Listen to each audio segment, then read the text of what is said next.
अस्सलाम वालेकुम जनाब। मेरे मोअज़्ज़ज़ स्टूडेंट्स, वकला, लर्नर जजेस, साथियों, कोलीग्स, अस्सलाम वालेकुम। आज मैं जिस लेक्चर के साथ आपके सामने हाजिर हूँ, ये बहुत ही अहम लेक्चर है। आज मैं क्रिटिसिज्म करने जा रहा हूँ, आपको बताने जा रहा हूँ कि कौन कौन से पॉइंट्स हैं जिन पर क्रिटिसिज्म आ सकता है to criticise the future of mankind. Lecture में आगे बढ़ने से पहले आप सबसे रिक्वेस्ट है कि मेरे चैनल को, जो कि सुफा institute for judicial and civil services, ये मेरा नहीं, ये हम सब का है, इसको सब्सक्राइब करें, लाइक करें और अपने दोस्तों में शेयर करें। सबसे पहले मैं आपको main ideas of the future of mankind बताने लगा हूँ। What are the main ideas discuss in this essay? First of all, there are three possibilities of mankind discussed in these essay. कौन कौन सी तीनों पॉसिबिलिटीज की गई हैं?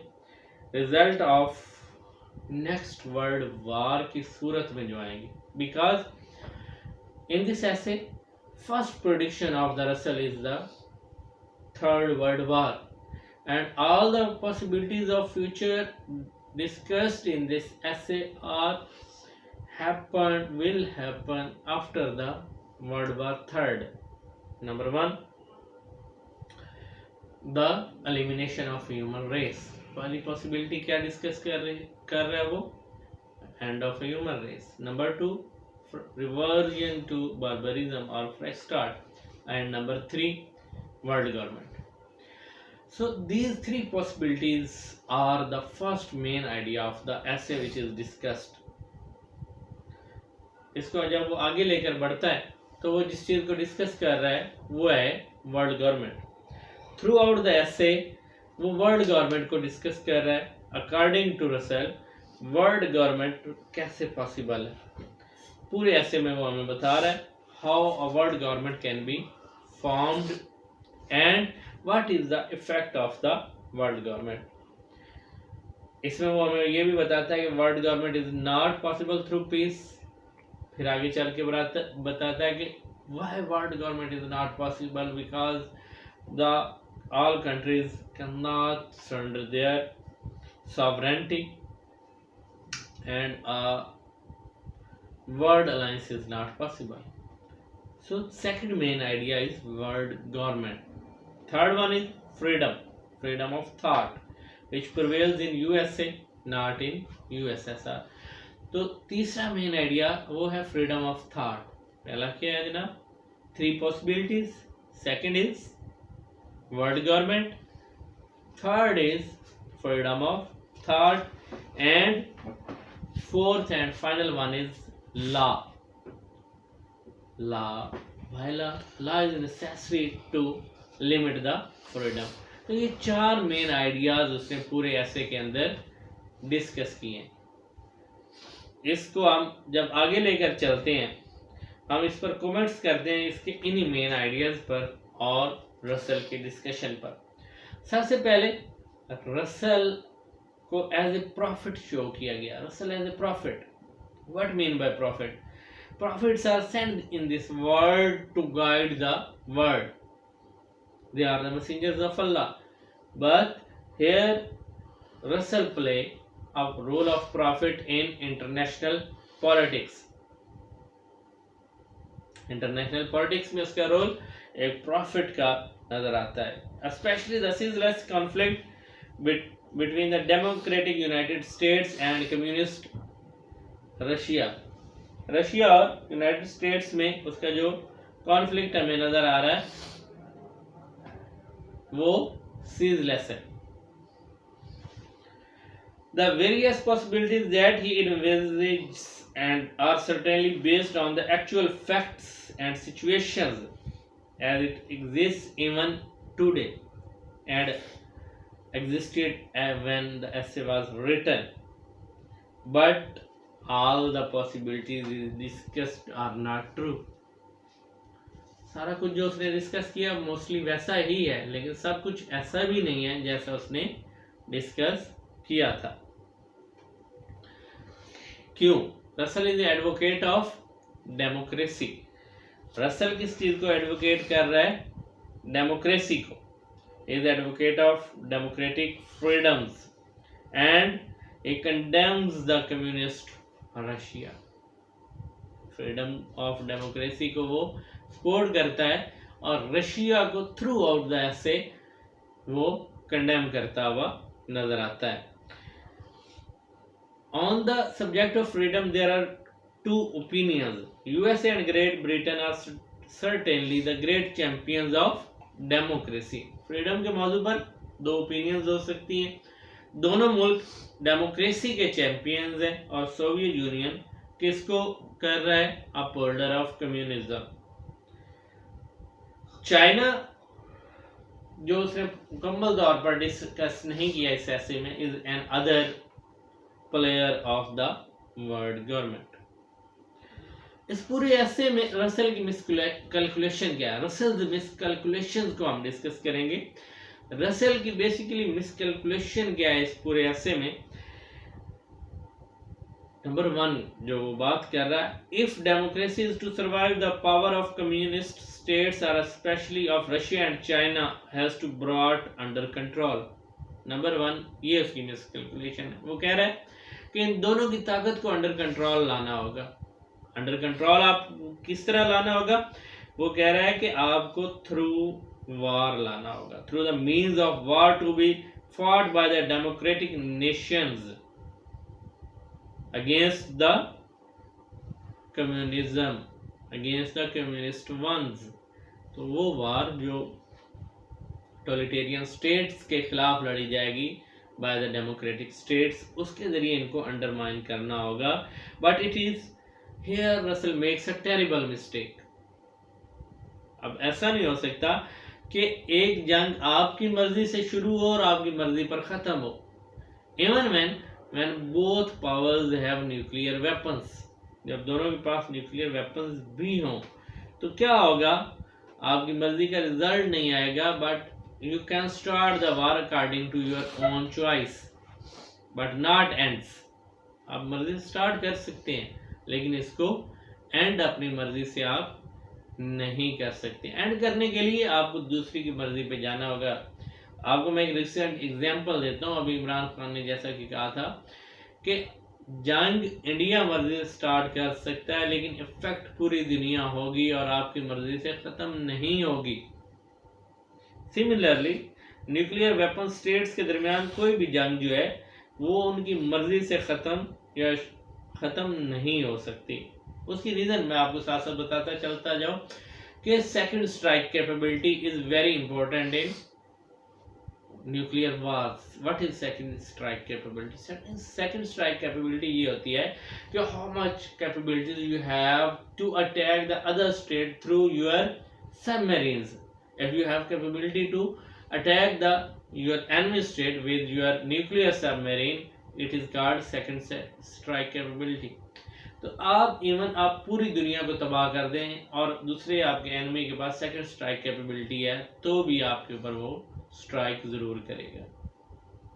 इस चीज को रसल मिसकैलकुलेट कर रहा है कि stock piles of nuclear weapons के होते हुए यूएसए जंग कैसे जीतेगा.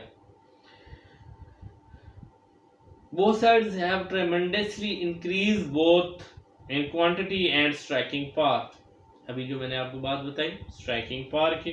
और लास्ट पॉइंट में रसल कह रहा है establishment of world government through war seems not only unrealistic and absurd.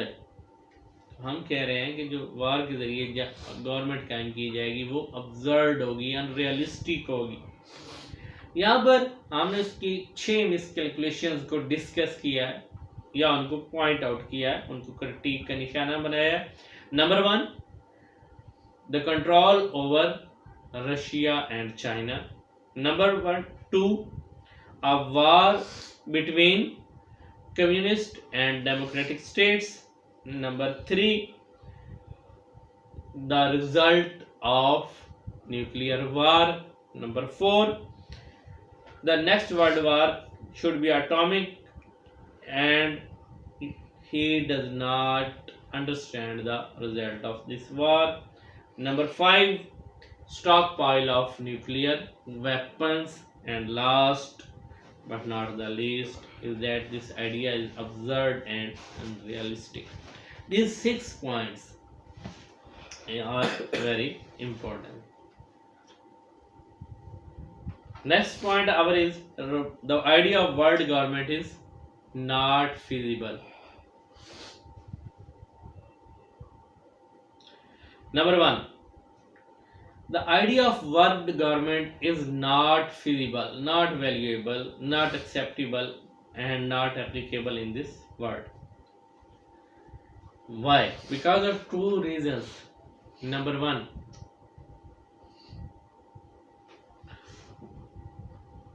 because of two reasons. Number one, the sovereign states will never surrender their sovereignty in favor of world government. And number two is nationalism. Both these things are very important. कोई भी मुल्क इसके लिए तैयार नहीं होगा कि वो अपनी सॉवरेनिटी को सरेंडर कर दे, और नेशनलिज्म आजकल जो मौजूद है मुख्तलिफ नेशंस में वो बहुत अहम है. कोई भी कौम इस बात के लिए तैयार नहीं होगी. Third point, world government is not feasible. क्यों? Because USA and USSR are totally contrary to the facts. दोनों बिल्कुल आपस में मुतजाद है. कोई भी एक दूसरे के सामने सरेंडर करने के लिए तैयार नहीं होगा. Number 4, world war is not the solution of anything. World war के जरिए कोई भी गवर्नमेंट नहीं आ सकती और वो किसी चीज़ का भी सॉल्यूशन नहीं है. Number 5, sense and sanity of world leadership. दुनिया में थर्ड वर्ल्ड वॉर होगी ही नहीं because of the wisdom of leadership. If wisdom prevails then there will be no third world war, and if there is third world war then there will nothing survive. तो इसके लिए सबसे ज्यादा जरूरी क्या चीज है? Sanity and wisdom of world leadership, that they can realize the future and survival of human beings. Number 7, what is the guarantee a government established by world war have durable peace? ये किस बात, इसमें क्या guarantee है कि जो government आएगी उसमें वर्ल्ड पीस होगा, जो भी थ्रू वार आएगी? और इस बात की क्या गारंटी है there will be no rebellion, कि दुनिया में कोई बगावत नहीं होगी after the third world war? क्योंकि ये ह्यूमन नेचर के खिलाफ है कि वो एक लंबे अरसे तक गुलामी में, स्लेवरी में, या अपनी सॉवरेनिटी को सरेंडर करके दूसरे के सामने रहे.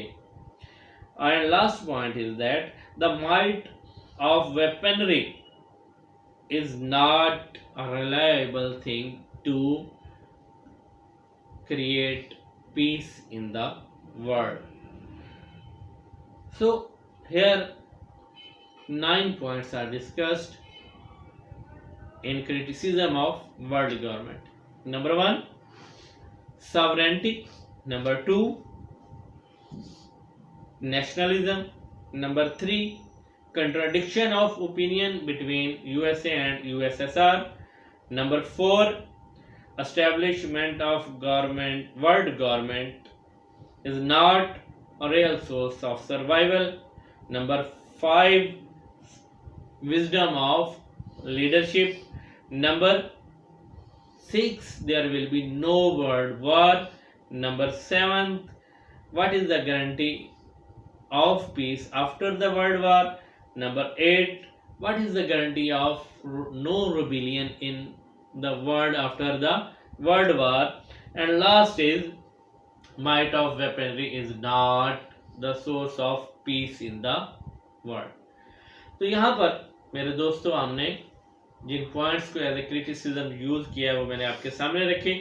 हमने 4 चीजों को, Russell as a prophet, he shows himself as a profit.